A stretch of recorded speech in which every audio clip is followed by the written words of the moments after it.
for Fantastic Forum here at the Baltimore Comic Con, having a lot of fun. About to talk to Walt Simonson. Hi, Walt. It's a pleasure to be here. Thank you very much. Thanks for having me. Are you having a good show? So far, so good. I'm only semi-exhausted already. I just have a day and a half to go, so should work out okay. Now, you are both a writer and an artist. Which would you say comes more naturally for you? Maybe the art, in that I drew from younger than I can remember, so I never thought about being an artist. My father was a scientist. All the family friends were scientists. The idea of making a living doing a drawing was just, I never thought about it really.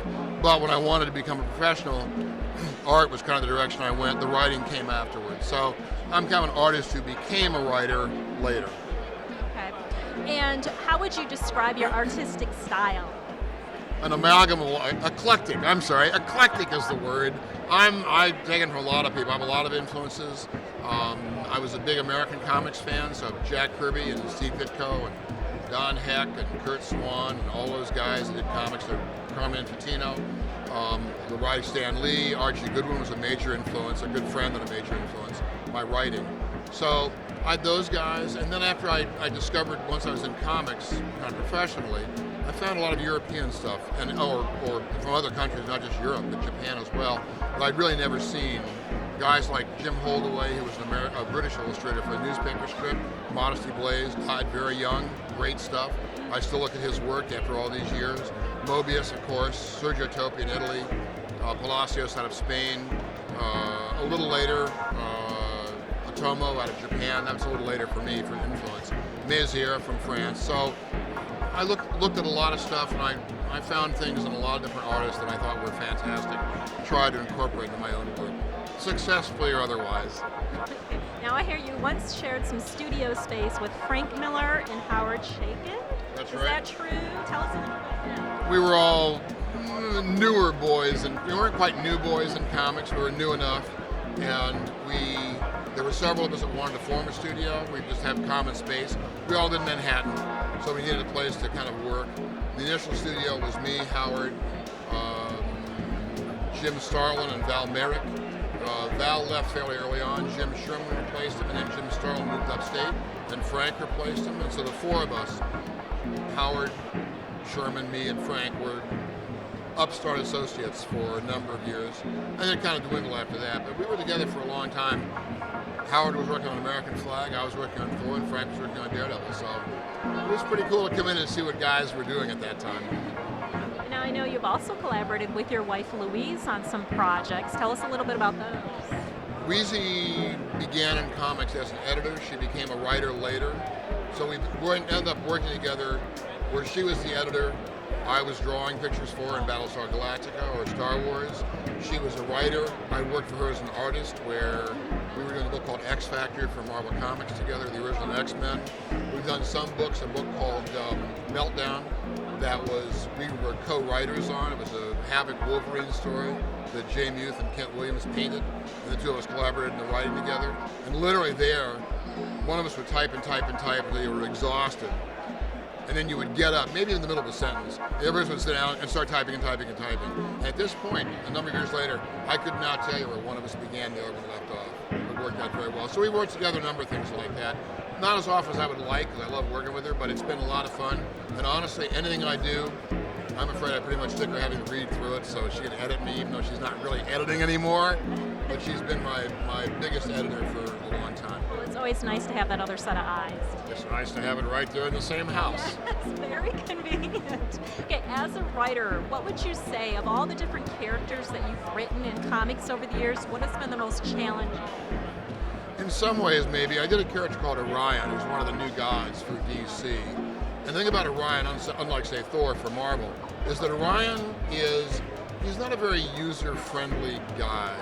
Like, Thor's kind of a guy you maybe wouldn't mind living next to, except that stuff keeps happening, so maybe you wouldn't want to live there. But Orion he's a warrior. He carries a very heavy burden. It doesn't necessarily make him a tremendously likable guy as a character, but it means as a comic, you need to write this guy so that he's both this tough warrior that maybe isn't very user-friendly, and yet you need to write him in a way that will attract a reader or interest readers who want to know more about him and stay with him. So you have this kind of odd, if it's a warm, fuzzy, friendly guy that grew up next to Beaver Cleaver and all that, whatever, that's something else. But in case of Orion, where he's a more difficult character, it was more challenging to try and write him in a way that made sense of the character. In the story I told, he had kind of an epic fall for which he had to redeem himself. So you got to see him work on his redemption after because you can see him making these steps. You're going, ooh, that's like really a bad idea. No, don't be doing that. And then it all kind of fell apart. So it gave me a story arc where in the redemption, you kind of root for a guy. Maybe he's not your best friend, but you can see him trying really hard to kind of get everything back together again. It gave me a good story arc for the character, but in some ways, maybe the most difficult character I've written. How did you get your start in comics? I was in college in the mid-'60s, right when Marvel Comics was hitting their first golden age. Stan Lee and Jack Kirby and Steve Ditko and Don and a bunch of other guys were doing work for them. Gene Colan doing Iron Man, one of my favorites. And so I basically read all that stuff in college. It was back when you could buy the entire line, which was like 11 titles.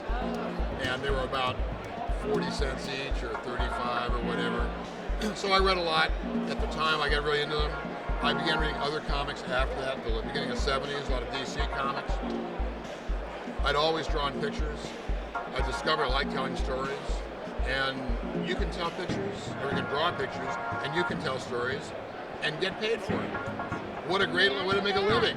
So I'm so ready to become rich, but I thought that was still great. I still haven't had a real job.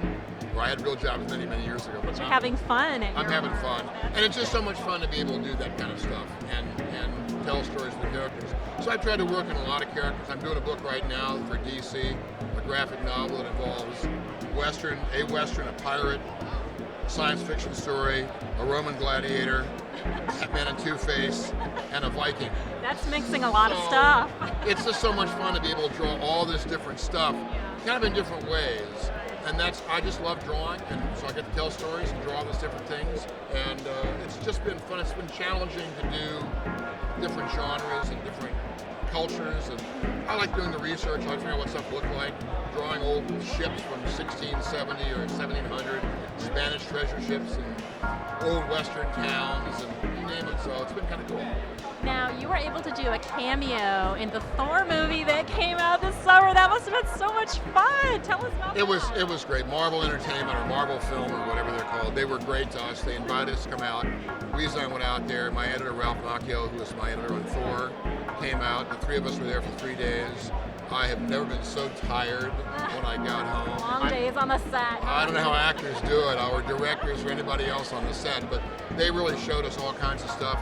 They were very kind to us, and we got to be in a scene. It was interesting because there's a lot more in the scene than you see. I mean, not for me, I'm just sitting there hanging out eating all the food, but basically it was neat to see how movies were done, nuts and bolts. I like movies. I don't have any desire to do movies, but I have to say, being out there for that length of time, watching them do that, it made making movies look like, by George, this just might be fun. Yeah, I was just going to say, what other movies would you like to do a role in? Well, I didn't do a role in it, but I actually saw them filming a little bit of Alien many years. I did the graphic novel adaptation for Heavy Metal, so I was able to be on the set for Alien over in England. And that was also pretty interesting. So, I don't know. Well, there's a new Thor movie coming up, so I believe I got my SAG card. I'll be available. I'm sure there'll be a feast scene. I'm sure they'll be right on top of me. But it was very cool. And we got to just see how a lot of the nuts and bolts actually work, and see how the director worked with the actors and try to make things all come together. Especially when you're refilming the same thing several times and you want to keep it fresh. And it was just fun to see the sets, you can see all the green screen. You're going, this is going to be a lot bigger when they get done, and it was a lot bigger when they got done. So it was very neat. We had a really good time, and they could not have been nicer to us, or shown us stuff, or talked to us, or just all the stuff that they did. It was wonderfully hospitable, and it was just really exciting. It was fun. And so, what is coming up next for you? Well, I'm waiting for my Oscar nod for my role in Thor and the Mighty Thor. But other than that, I'm not sure yet. I'm finishing up this long project. I have some one-offs that I'm going to be doing, and then I I'm not sure. I may be looking at some creator-owned characters. I'm not sure yet. I'm so honestly. The thing is, I'm so focused on finishing up this job and working on it for so long. I got a week's worth of work to go. Don't tell my editor I said this. I hope he's not watching the internet. But basically, until that's done, I'm just not thinking about much else. It's been a long time getting there, and I really want to get it finished and as well as I can. When that's done, then I'll really start looking at other options. I'm telling you, I've got a few small jobs I've lined up. I'd like a paycheck in September, October. But beyond that, maybe creator-owned stuff, and that means looking around and seeing what that market is like. It's not really a market I've done much with or been involved with much for a long time, and it's really exploded in the past bunch of years. So it'll be interesting to see how that works. I'm looking forward to it. Great. Well, thank you so much for your time. It was my pleasure. Thanks for having me.